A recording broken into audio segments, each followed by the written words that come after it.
Italy کے شہر metropolitan کے علاقے میلان میں وہ تینوں شام کے وقت بیٹھے ایک دوسرے سے محو گفتگو تھے۔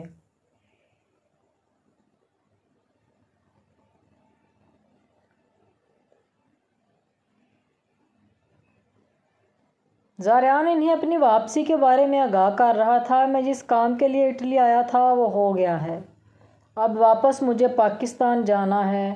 کیا مطلب اتنی جلدی؟ تم نے تو ہمیں بولا تھا ہم یہاں گھومیں گے، ہر جگہ گھومیں گے۔ زارعان کی بات پر مقرب تنک کر کہتا ہے، وجہ کیا ہے کہ تمہیں اچانک واپس جانا پڑا؟ ذوحان عقل مندی کا مظاہرہ کرتے ہوئے پوچھتا ہے، تم دونوں کو تو پتہ ہے میں یہاں ایک مشن کے لیے بھیجا گیا تھا، اب وہ پورا ہو گیا ہے، مجھے میرے سینئر واپس بلا رہے ہیں۔ زارعان ان دونوں کی طرف باری باری دیکھتا ہے، کیوں کوئی خاص وجہ؟ ذوحان پھر سے سوال کرتا ہے۔ ایک نیا مشن مجھے ملا ہے جس کے بارے میں مجھے سب معلوم نہیں ہے، پر بس اتنا جانتا ہوں کہ میرے ساتھ 2 ایجنٹ ہوں گے جن کے ساتھ مل کر مجھے یہ کام پورا کرنا ہے۔ کس چیز کا مشن ہے؟ مطلب اس میں کیا کرنا ہے؟ اس بار مقرب سوال کرتا ہے۔ پاکستان میں کچھ ایسے درندے گھوم رہے ہیں جو انسان کا جسم کاٹ کر ان میں ڈرگز اور اسلحے بھر کر باہر ممالک سپلائی کرتے ہیں۔ کیا؟ اس کی بات پر مقرب یکدم چلاتا ہے۔ زارعان اسے ایک گھوری سے نوازتا ہے جس پر وہ دوبارہ سے بیٹھ جاتا ہے۔ اتنے خطرناک مشن پر ہم تجھے اکیلے نہیں جانے دیں گے، ذوحان ضدی لہجے میں کہتا ہے۔ اس کی بات پر زارعان آنکھیں چھوٹی کرتا ہے۔ ہاں ہاں، ہم بھی ساتھ چلیں گے، ورنہ تو یہاں سے ہلے گا بھی نہیں۔ اب کی بار مقرب بھی بولتا ہے، یہ کیا بچوں جیسی باتیں کر رہے ہو؟ میں مشن پر جا رہا ہوں، پکنک پر نہیں۔ وہ ان دونوں کو غصے سے گھورتا ہے۔ مشن ہے اس لیے ہی بول رہے ہیں، ایسے ہی تجھے کچھ ہو گیا تو؟ ذوحان فکر مندی سے کہتا ہے، جب تک میرا رب نہ چاہے مجھے کچھ نہیں ہوگا، تم بے فکر رہو۔ وہ ان دونوں کو تسلی دیتا ہے۔ ہاں یہ تو ہے، پر پھر بھی ہم تجھے اکیلے نہیں جانے دیں گے، چلیں گے تو ہم بھی تیرے ساتھ۔ یار کیا ہو گیا ہے؟ آگے بھی مجھے بہت مشنز پر کام کرنا ہے، میں ایسے ہی تو ہر جگہ تمہیں ساتھ نہیں رکھ سکتا۔ زارعان اب صحیح میں ان کی ضد بے وجہ ضد سے تنگ کر رہا تھا۔ تو جو بھی کہہ، پر ہم ہمیشہ تیرے ساتھ ہوں گے، تو چاہے یا نہ چاہے۔ مقرب اس کی بات کو ہوا میں اڑا کر کہتا ہے، بڑے ہی کوئی ڈھیٹ ہو تم لوگ۔ زارعان آنکھیں گھماتا ہے، بس کیا کریں، یاری یاری کی ہے تو نبھانی بھی پڑے گی۔ ذوحان اس کی طرف دیکھ کر آنکھ دباتا ہے، ہاں بس بہت ہو گئے ڈرامے تمہارے، اب چپ کرو۔ کیوں بھائی؟ پہلے خود ضد کر کے ان کاموں میں پڑ گیا۔ ہم نے تجھے بولا تھا ہمارے ساتھ بزنس کر لے، پر نہیں، تو نے ضد کی، بنا اپنے گھر والوں کو بتائے آرمی میں چلا گیا۔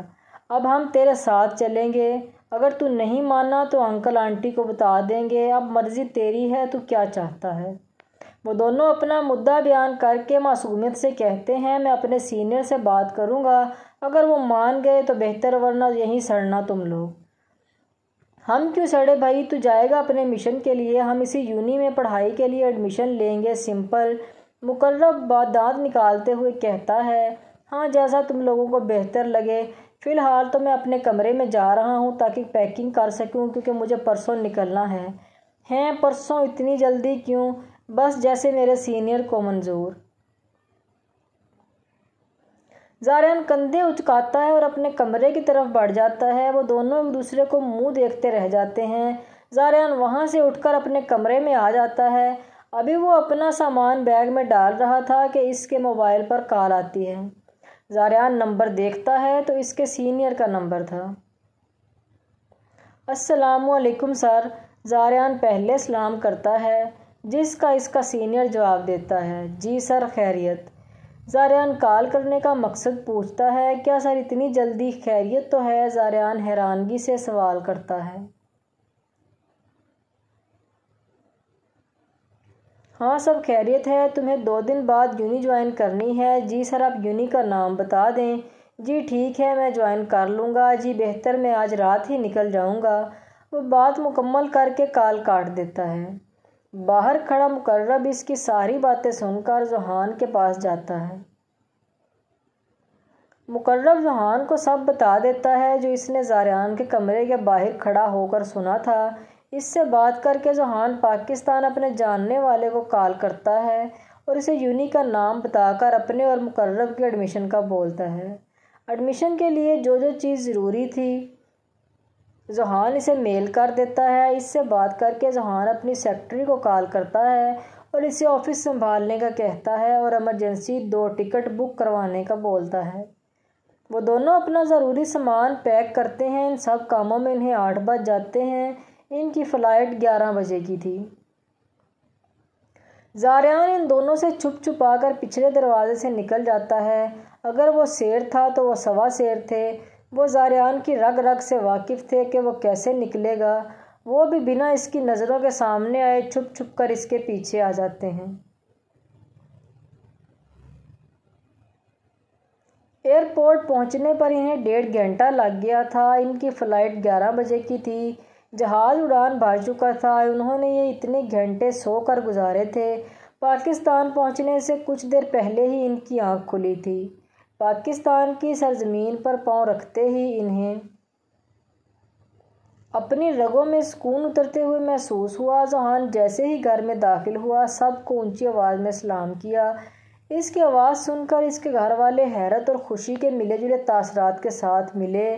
سب سے مل کر وہ اپنی ماں کے پاس بیٹھ گیا۔ آپس میں کافی دیر باتیں کرنے کے بعد اچانک شبنم اناب کی شادی کا ذکر کرتی ہے۔ اناب کی شادی کا سن کر ذہان کے 14 طبق روشن ہوتے ہیں۔ اناب کی شادی ہے؟ کب؟ کس کے ساتھ؟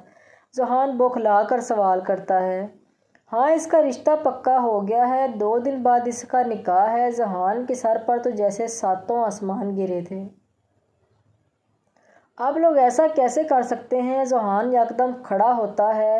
اس کے انداز پر سب حیران ہوتے ہیں۔ کیا مطلب ہے تمہاری بات کا؟ ذہان کا باپ ناسمجھی سے پوچھتا ہے۔ مطلب یہ کہ آپ لوگوں کو پتہ ہے وہ میری بچپن کی محبت ہے۔ آپ لوگ ایسا کیسے کر سکتے ہیں؟ اگر تم اسے پسند کرتے تھے تو تمیز سے بات کرتے، ہمیں بولتے، ہم رشتہ لے کر جاتے۔ یہ آوارہ کام چھوڑو تو ہم تم پر دھیان دیں۔ ذہان کے والد سنجیدگی سے کہتے ہیں، میں اپنے پیروں پر کھڑا ہونا چاہتا تھا۔ میں چاہتا تھا کہ اس کی ذمہ داری اپنے سر پر لینے سے پہلے کچھ بن جاؤں۔ ذہان اپنے بال نوچتے ہوئے کہتا ہے۔ اس کے جنونی انداز پر سب حیران رہ جاتے ہیں۔ آپ لوگ جو مرضی کریں پر اناب میری ہونی چاہیے۔ اس کا پرسوں نکاح تو ہوگا پر اس کے نام کے آگے ذہان خان لگے گا۔ ذہان بنا ان کی سنے اپنے کمرے میں چلا جاتا ہے۔ پیچھے اس کے ماں باپ پریشانی سے ایک دوسرے کی طرف دیکھتے ہیں۔ ہمیں کچھ کرنا پڑے گا، میں اپنے بیٹے کو ایسے نہیں دیکھ سکتی، ذہان کی والدہ روتے ہوئے بولتی ہیں۔ شبنم ان کے کندھے پر ہاتھ رکھ کر انہیں حوصلہ دیتی ہے۔ بیگم تم پریشان مت ہو، میں بھائی سے بات کرتا ہوں۔ مجھے پورا یقین ہے وہ انکار نہیں کریں گے۔ ذہان اپنے کمرے میں آ کر سارا سامان اٹھا کر پھینکنے لگ جاتا ہے۔ پورا کمرہ تباہ کر کے وہ اپنے بال نوچتے ہوئے بیڈ کے ساتھ نیچے بیٹھ جاتا ہے۔ زاریان جب گھر پہنچتا ہے تو اس کے ماں باپ لاؤنج میں بیٹھے باتیں کر رہے ہوتے ہیں۔ وہ چپکے سے جاتا ہے اور اپنے باپ کی آنکھوں پر ہاتھ رکھتا ہے۔ اس کی والدہ زاریان کو کافی وقت بعد دیکھ کر خوشی سے چیخنے لگتی ہیں کہ زاریان انہیں سب سے چپ رہنے کا بولتا ہے۔ بوجھو تو جانو، زاریان جھک کر ہلکی سی آواز میں ان سے کہتا ہے۔ دی ون اینڈ اونلی، میری نالائق ننھی اکلوتی اولاد، ریاض ملک طنزیہ انداز میں کہتے ہیں، بدقسمتی سے آپ پر چلا گیا ہوں۔ زاریان معصومیت سے بولتے ہوئے آگے آتا ہے اور اپنی والدہ کے گلے لگتا ہے۔ توبہ ہے بھائی، میں تو ایسا بالکل نہیں تھا۔ ریاض صاحب نفی میں گردن ہلاتے ہیں۔ نفی میں سر ہلانے والی کیا بات ہے؟ ظاہر سی بات ہے بچے اپنے ماں باپ پر ہی جاتے ہیں۔ ماں میری بہت معصوم اور شریف سی ہے تو اس سے کیا ثابت ہوتا ہے؟ میں آپ پر گیا ہوں۔ زاریان بات مکمل کر کے دانت نکالتا ہے۔ اللہ ایسی زبان دراز اولاد تمہیں بھی دے۔ پھر میں تم سے پوچھوں گا کہ مجھے کیسا محسوس ہوتا ہے جب تم گٹ بھر لمبی زبان مجھ سے لڑاتے ہو۔ دنیا مکافات عمل ہے، جیسا آپ نے دادا کے ساتھ کیا تھا ویسے آپ کے ساتھ ہو رہا ہے۔ اگر میری اولاد نے ایسا کیا تو میں ان کی زبان ہی کاٹ دوں گا۔ میں بھی دیکھتا ہوں کہ تم سگی اولاد کی زبان کیسے کاٹتے ہو۔ جتنی اولاد پیاری ہوتی ہے نا، ماں باپ اسے ذرا سی تکلیف میں نہیں دیکھ سکتے۔ ان کی بات پر زاریان انہیں گلے سے لگاتا ہے۔ ملک صاحب تسی تے گل دل تے ہی لے گئے ہو، وہ ان کی پیٹھ تھپتھپاتا ہے۔ اس کے بعد تھوڑی بہت باتیں کر کے وہ فریش ہونے کے لیے چلا جاتا ہے۔ مقرب گھر میں داخل ہوتا ہے تو ہر طرف سناٹا چھایا ہوتا ہے۔ وہ چلتے ہوئے آگے آتا ہے تو اس کے والد بیٹھے نیوز پیپر پڑھ رہے تھے۔ وہ کچن سے برتنوں کی آواز آ رہی تھی، شاید اس کی والدہ دوپہر کا کھانا بنوا رہی تھیں۔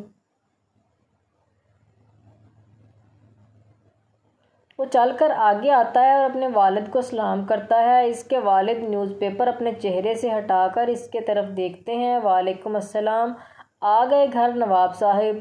ویسے گھر کی یاد کیسے آ گئی؟ رضا صاحب اسے کن اکھیوں سے دیکھ کر پوچھتے ہیں۔ میں ماما سے مل کر آتا ہوں۔ مقرب کھسیانی ہنسی ہنستا ہے اور کچن کی طرف بڑھ جاتا ہے۔ وہ کچن میں آ کر انہیں پیچھے سے اپنے ساتھ لگاتا ہے۔ اپنے بیٹے کا لمس محسوس کر کے ان کی آنکھیں بھیگ جاتی ہیں۔ وہ جلدی سے اس کا ہاتھ پکڑ کر اسے اپنے سامنے کرتی ہے۔ میرا بچہ ٹھیک تو ہو نا؟ اپنی ماں کو تو تم شکل دکھانا ہی بھول گئے تھے۔ وہ روتے ہوئے اس کا چہرہ چھو رہی تھیں۔ ماما یار چپ کریں، روئیں مت۔ مقرب ان کے آنسو اپنے ہاتھوں سے صاف کرتا ہے۔ کیسے نہ روؤں، جوان بیٹا مجھے اکیلا چھوڑ کر گھومتا پھر رہا ہے۔ ماما اب آ گیا ہوں نا، پکا نہیں جاؤں گا، پلیز چپ کریں۔ مقرب ان کے ماتھے پر لب رکھتا ہے۔ پکی بات ہے نا، اب تو نہیں جاؤ گے؟ جی جی ماما پکی بات ہے۔ وہ انہیں گلے لگا کر ان کے سر پر لب رکھتا ہے۔ چلو تم بیٹھو، میں اپنے بچے کے لیے خود اپنے ہاتھوں سے کھانا لاتی ہوں۔ وہ اسے سامنے ہی کھانے کی میز پر بیٹھنے کا بولتی ہیں۔ مقرب جا کر وہاں بیٹھ جاتا ہے اور اس کی ماں اس کے لیے کھانا بنانے لگ جاتی ہیں۔ کھانا بناتے ہوئے ان کی آنکھیں بار بار بھیگ رہی تھیں۔ مقرب اٹھتا ہے اور ان کے پاس آ کر کہتا ہے،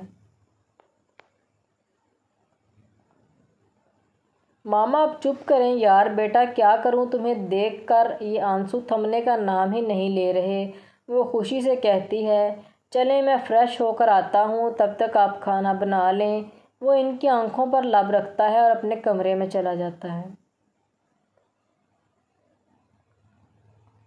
تھوڑی دیر بعد وہ فریش سا کھانے کی میز پر آتا ہے۔ کھانا کھا کر وہ اپنے ماں باپ سے تھوڑی بہت باتیں کرتا ہے۔ اس کے بعد وہ سونے کے لیے اپنے کمرے میں چلا جاتا ہے۔ ذوحان اور عناب کا نکاح ہو چکا تھا۔ وہ دونوں اسٹیج پر ایک ساتھ بیٹھے ہوئے تھے۔ ذوحان کے چہرے سے مسکراہٹ جدا ہونے کا نام تک نہیں لے رہی تھی۔ نکاح سادگی سے ہوا تھا، بس کچھ خاص رشتہ دار ہی تھے۔ ذوحان کے بابا اپنے بڑے بھائی کے گلے سے لگتے ہیں، شکریہ بھائی، آپ نے میری بات کو رد نہیں کیا۔ تم بھائی ہو، میرے بھائی کی بات کو کیسے رد کر سکتا ہوں بھلا؟ وہ ذوحان کے بابا کے گرد اپنے بازوؤں کا حصار بناتے ہیں۔ بھائی آپ نے میری بات کا مان رکھا، میں بہت خوش ہوں۔ ذوحان کی حالت ایسی تھی کہ ہمارا دل کٹ رہا تھا۔ میں تو خود چاہتا تھا میری بیٹی تمہارے گھر جائے، پر وقت اور حالات نے مجھے یہ قدم اٹھانے سے روکا۔ ذوحان زیادہ باہر رہتا تھا، مجھے لگتا تھا کہ وہ ہماری بہو خود ہی لائے گا، بس اسی لیے میں چپ تھا، پر مجھے کہاں علم تھا وہ خود میری بیٹی سے شادی کرنا چاہتا ہے۔ جی بالکل بھائی، عناب کو بہت محبت سے رکھے گا، آپ بے فکر رہیے۔ ذوحان کے تایا مسکرا دیتے ہیں۔ عناب کو اس کے کمرے میں بھیج دیا تھا۔ رخصتی تو خیر اس کی پڑھائی کے بعد ہی کی گئی تھی۔ ذوحان کے کہنے پر اسے عناب سے ملنے کی اجازت مل گئی تھی۔ وہ عناب کے کمرے میں آیا تو وہ بیڈ پر ٹانگیں لٹکا کر بیٹھی ہوئی تھی۔ ذوحان آرام سے چلتا ہوا بیڈ کے پاس آیا اور اس کے قدموں میں بیٹھ کر اس کے ہاتھ تھام لیے۔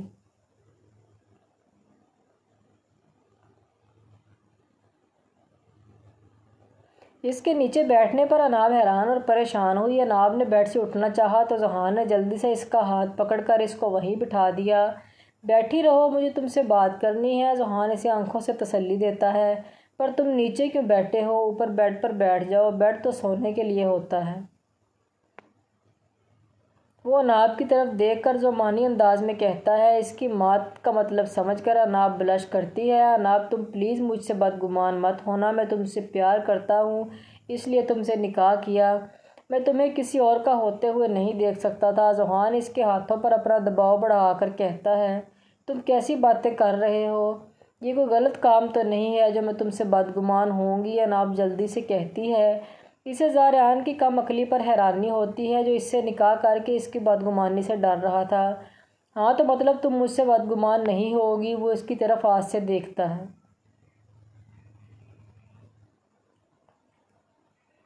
بدھو ہو تم، میں بھلا کیوں ہونے لگی؟ اناب کہتے ہوئے جھکتی ہے اور اس کے ماتھے پر اپنے لب رکھتی ہے۔ اس کے اچانک لمس پر ذوحان کی آنکھیں پوری کھل جاتی ہیں۔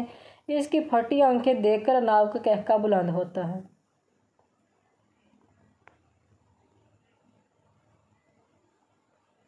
وہ کافی دیر اسی طرح ہنستی چلی جاتی ہے۔ ذوحان تو اس کی ہنسی میں کھو گیا تھا۔ کافی دیر بعد وہ خود کو سنبھال کر اس کی طرف دیکھتی ہے۔ اتنی آنکھیں کیوں پھاڑ لی تھیں؟ پتہ ہے اتنے فنی لگ رہے تھے تم، وہ اپنی آنکھوں سے پانی صاف کرتے ہوئے بولتی ہے۔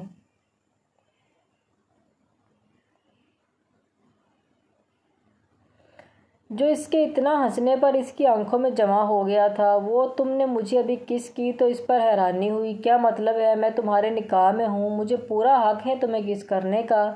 اناب اپنی ناک پھلا کر کہتی ہے، ایسی بات ہے تو حق تو میں بھی رکھتا ہوں۔ ذوحان بولتے ہوئے اٹھتا ہے اور بیڈ پر اس کے برابر بیٹھ جاتا ہے۔ ہاں تمہیں بھی کس کرنی ہے تو کر لو، میں نے کون سا انکار کیا ہے؟ اناب اسے کھلی آفر دیتی ہے۔ ذوحان اسے دھکا دے کر پیچھے بیڈ پر گراتا ہے اور خود اس کے اوپر آتا ہے۔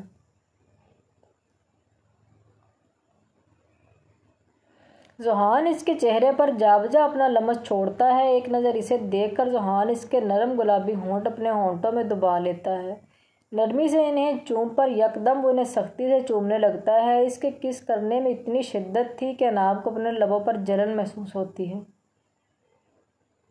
اناب اسے دھکا دے کر دور کرتی ہے اور اپنے لبوں پر ہتھیلی پھیرتی ہے۔ اس کے ہاتھ پر خون کے قطرے ہوتے ہیں جنہیں دیکھ کر وہ حیرانی سے ذوحان کی طرف دیکھتی ہے۔ ذوحان مینی خیزی سے مسکراتا ہے اور ایک بار پھر سے اس کے لبوں پر جھکتا ہے۔ اس کے لب اپنے دانتوں میں دبا کر وہ اٹھتا ہے اور کمرے سے باہر نکل جاتا ہے۔ وہ اپنا ضبط کھونا نہیں چاہتا تھا۔ اسے پہلے ہی بتا دیا گیا تھا کہ رخصتی فی الحال ممکن نہیں۔ اس کے اچانک چلے جانے پر اناب پریشان ہوتی ہے۔ اسے کیا ہوا؟ اچانک کیوں چلا گیا؟ چلو خیر ہے، بعد میں پوچھ لوں گی، نمبر تو میرے پاس ویسے بھی ہے۔ اسے بعد میں فون کرنے کا سوچتے ہوئے اناب اٹھتی ہے اور واش روم میں چینج کرنے چلی جاتی ہے۔ چینج کر کے وہ واپس آتی ہے اور سونے کے لیے بیڈ پر لیٹ جاتی ہے۔ ذوحان اس کے کمرے سے نکل کر مسکراتے ہوئے سب کے پاس چلا جاتا ہے۔